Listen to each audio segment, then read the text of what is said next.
So let's have a look at what we're doing. So remember, we were doing this before in class. We're always setting this up the exact same way. What we're looking for is equal to what we know multiplied by a conversion factor. And sometimes there can be more than one conversion factor and we have to do 2 or 3 steps. So in our first example, like we did in class, how many eggs are in 742 dozen? What are we looking for? The number of eggs. So the number of eggs equals, what do we know? We know there's 742 dozen. Then we're going to multiply by our conversion factor. Our conversion factor is that there are 12 eggs in every 1 dozen. And I know I'm going to write it this way with 12 eggs on the top and 1 dozen on the bottom because the dozens on the top and the dozen on the bottom cancel each other out.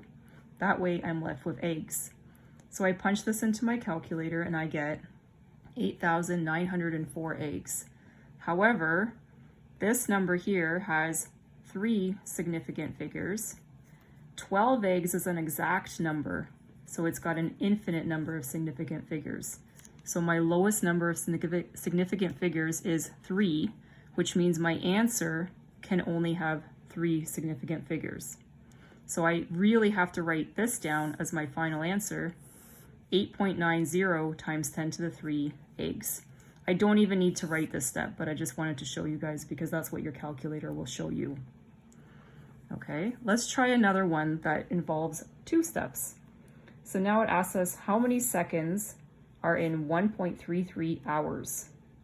Okay, what are we looking for? We're looking for the number of seconds equals, what do we know?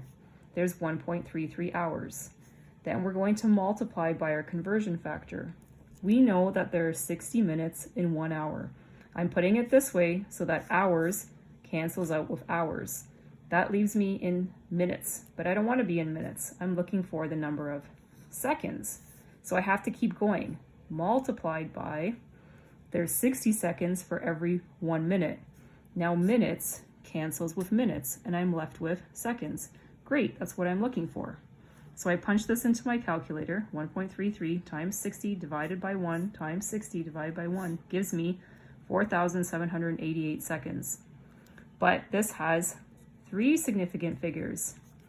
These are infinite significant figures because they are exact calculations. There's exactly 60 seconds in 1 minute, exactly 60 minutes in 1 hour. So they don't count for our sig figs. So our answer can only have 3 sig figs. So I have to write this as 4.79 times 10 to the 3 seconds. Okay, so now we're going to actually do the chemistry. That was just conversion factors like we did in class.